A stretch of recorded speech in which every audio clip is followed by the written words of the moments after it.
Hey, a minority of people watching this channel will be aware that I have a background for more than 10 years as a scholar of Buddhism. If you put my name into Google, still many of the search results relate to that personal history I've had because people are still searching for that stuff. People are still downloading links and articles that are on the internet from that time in my life. And one of the questions I've been asked most broadly overall is, what is the future of Buddhism? Normally people are asking it in a kind of broad, hypothetical, global sense. And they're not asking in a hands-on, human-scale sense of what can you do, what can I do, what can we do for the future of Buddhism. Now I should add here the disclaimer, I myself am not a Buddhist. I openly identify as an ex-Buddhist and as a nihilist. I identify with a philosophy of historical nihilism, for what that's worth. I could do a separate video talking about exactly what that's worth. However, I understand that a small number of people are still really interested in what I have to say under this heading because of the depth and the breadth of my experience. I was asked in a conversation just today about what Judaism meant to me and what kind of participation in the Jewish community I had in my adult life, and I had to say none at all. I've been living in places like China and Cambodia, Laos, been living in Southeast Asia, and even here in Canada. My adult life has had almost nothing to do with Judaism, and it's had a lot to do with Buddhism in its institutional and historical reality, as well as on the side of scholarship, research, and what have you. I've also had discussions lately with professors here. I am going to answer this question about the future of Buddhism, but this video is also partly about me. It's not just about Buddhism, it's about me and what I have to say about Buddhism. Naturally or inevitably, I guess. While I am an ex-Buddhist, one of my professors here is a specialist in the South Pacific, so small island societies like Tonga, Fiji, Samoa. And in talking about both the indigenous religions there and in the total obliteration of the native culture by Christianity on those islands, I'm reminded of the comparison to Buddhism. And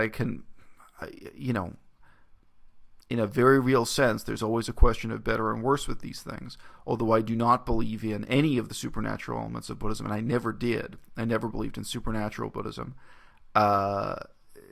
Nevertheless, in looking at these islands that are in Asia, these small island societies, but have really been cut off from Buddhism historically, and now are, captured by basically British Christianity.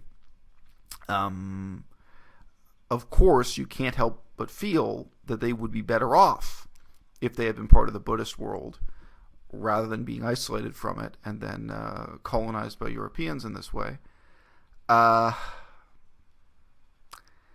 even within Southeast Asia, we had in front of my eyes ongoing at that time the historical experience of indigenous animist peoples, people who had never been Buddhist, who practiced traditional spirit worshipping religions, converting to Buddhism for the first time. And in other cases, tribal peoples were converting to Christianity.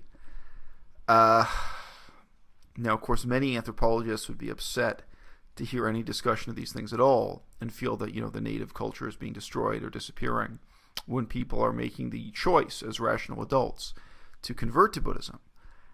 However, living there, seeing the reality face to face, and dealing with the extreme brutality just of animal sacrifice, again, one can't help feeling sympathetically that these people would indeed be better off involved with Buddhism, even if you regard all of the supernatural elements as bullshit. I remember learning in depth about one particular tribal group, and their chieftain, their tribal leader, decided he was fed up with their indigenous tradition and that they should convert to Theravada Buddhism, partly because he said, look, this animal sacrifice, it's madness, and it's keeping us all locked in poverty. His particular group, their religious and social life centered around sacrificing water buffalo, and cows. So they were always bankrupting themselves. These are poor people in a third world country buying and killing these animals for magical reasons. And of course raising them and so on. There are other groups there indigenous to that same area whose whole religious life centers around sacrificing chickens, ritual slaughter of chickens, including torturing the chickens to death in some pretty gruesome ways, cutting the heads off chickens, and I don't want to get into the details. In that religious context, where on the one hand you have sort of the brutality of animism, and on the other hand you have the encroachment from Christian missionaries all around, it's very easy to be pro-Buddhist, not even in the historical past, in the historical present, talking about a current ongoing process of cultural transformation, even with the considerable caveat that I regard the supernatural claims of Buddhism as completely false. So you can see why I've inserted this series of caveats as a introduction to this topic. Now, in the 21st century, looking ahead to the 22nd century, what legitimacy can Buddhism have? I'll repeat that. What legitimacy can Buddhism have now and in the future? I think there are two broad categories under which I'd speak positively about the future of Buddhism, and then some notes negatively. Positively speaking, we have to be looking at, on the one hand, scholarship, and on the other hand, community service.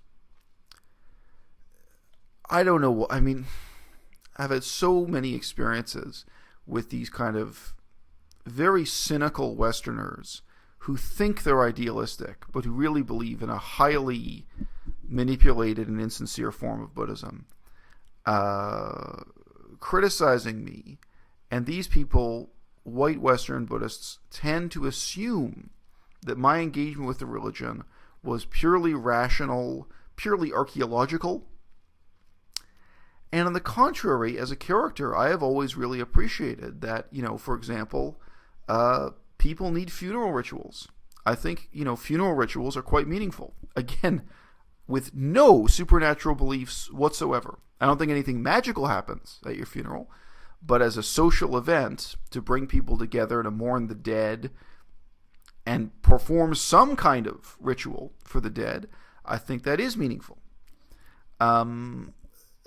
This type of social function of Buddhism really is important and significant, and it's worth looking at critically. What is the status of it now in the 21st century? Problematic at best, no matter where you are in the world. Now, beyond that, if you've watched this channel at all, you'll know that I also have an engagement with charity work. Talking about social services. Are you talking about feeding the poor, giving out sacks of rice to starving people? Are you talking about caring for orphans? Are you talking about interventions in disaster areas? In these areas, Buddhism is the weakest religion in the world. If you want a career in disaster relief services, humanitarian work of any kind, you're almost compelled to be Christian. The whole field is completely dominated by Christianity, and it's not a simple matter of economics. Anytime there's an earthquake or there's a disaster, there are basically one or two very small, very vocal Buddhist charities based in Taiwan that try to show up and symbolically represent Buddhism, but it's a drop in the bucket. And within China is a communist country, and also within Thailand is a Buddhist majority country where Buddhism is the official state religion, the official religion of the monarchy, and so on.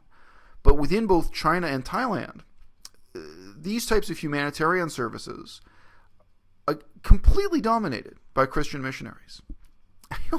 It's not easy for Christian missionaries to operate in either of these countries. There are, restrictions on them. And they've been tremendously successful exactly where Buddhism has been a failure. So there's a question of, can you build a constituency for Buddhism? Can Buddhism have a future rooted in, on the one hand, scholarly legitimacy, and on the other hand, social services legitimacy? And can you have a dynamic connection between the two of those? Now, again, in terms of scholarly legitimacy, some people take a very uncharitable set of assumptions that I'm interested in incredibly obtuse and irrelevant details of textual scholarship that will never influence the lives of ordinary Buddhists. And nothing could be further from the truth. When I talk about how scholarship matters in terms of a religion as it exists today, firstly, you have to understand Buddhism today is so corrupt and has been led by people who were sincerely ignorant of the textual and philosophical basis of Buddhism for so long that I have a book here I'd like to grab. Oh, it's just out of sight. I have an autobiography of a Buddhist monk on my desk here somewhere that I was going to hold up as an example. The Buddhist monk in that book, his whole life was defined by being a refugee. World War II and the Communist Revolution in China completely shaped his life, and he spent his life running away from that. And you can really understand why he was basically in a struggle to try to sort of preserve the ignorance of his own grandparents in terms of traditional village Buddhism in China. And he never developed the type of scholarly awareness of the history of Buddhism or Buddhist philosophy or Buddhist texts that even I did, let alone some greater expert. So it is not without sympathy for people that I talk about ignorance. But on the other hand, a lot of what you're looking at in Buddhism, including that monk whose biography I have right here somewhere, a lot of the ignorance is at the level of a Christian telling you that their faith is based on a dialogue between Santa Claus and Jesus, or between Santa Claus and Moses. And you have to say, wait a minute, I've read the Bible. Those two people never met. Like, Santa Claus isn't in the Bible at all. Like, what are you talking about? It's no joke. I mean, the blind leading the blind has gone a long, long way in Buddhism in the past 100 years, but in the past 1,000 years also. And the natural check on that tendency can only be legitimate scholarship. Now, legitimate scholarship also turns up things of real philosophical interest and of real literary value. The legitimacy of Buddhism cannot rest on false supernatural promises that are equivalent to prayer in other religions. It can rest on people really seeing value in philosophical literature and cultural heritage that contains outlandish and mythological elements, but also has elements that are at least rewarding to read and engage with in the same way that Shakespeare is. You know, the value of Shakespeare's Hamlet does not rest on its historical accuracy. If somebody discovers new evidence about what really happened to a certain prince, in an obscure prince in the history of Europe, nobody would say, well, Shakespeare's Hamlet is worthless because it's been proven to be historically false or inaccurate. Same is true, even Shakespeare's plays about historical kings within England, or Two Gentlemen of Verona or something. None of this stuff is valuable culturally, morally, ethically even. You know, people feel they're being uplifted by educating themselves in Shakespeare. They want to educate their children in Shakespeare so that they'll be good people in some sense. I mean, there is an ethical component to why we study and teach literature, especially with what's considered high or refined literature in this way. It has nothing to really do with truth claims, and it definitely has nothing to do with supernatural claims of efficacy. But again, today the reality is Buddhism has really bottomed out in both of these things. Believe me, very few people alive have visited as many Buddhist universities as I have, and have spoken to as many experts to figure out if there was anywhere in any Buddhist monastery or any university anywhere in the world that you could legitimately make progress in the scholarship of Buddhist texts. And the short answer is, for me, for my generation, no, there's really nowhere. And if you're thinking about telling me about some exception, Let me tell you, I've probably looked into it. I've probably talked to some people off the record and found out that that exception to the rule is not an exception to the rule. It's a tremendously dark time right now, the 21st century, for Buddhism. And I think it'll never recover. I mean, I'm being honest with you. In that sense, if you want to talk to me about the future of Buddhism, I can give an answer that's not snarky at all and say there is no future. Because I neither believe that within my lifetime, Buddhism will recover legitimacy in terms of social services, nor in terms of scholarship. Those are the positive side of this video. The negative side is, in terms of the core tenets of Buddhism, many of the supernatural elements people can lose faith in without discarding their religion. Many Buddhists talk about the fact that you don't need to believe in reincarnation to be a Buddhist. This is true.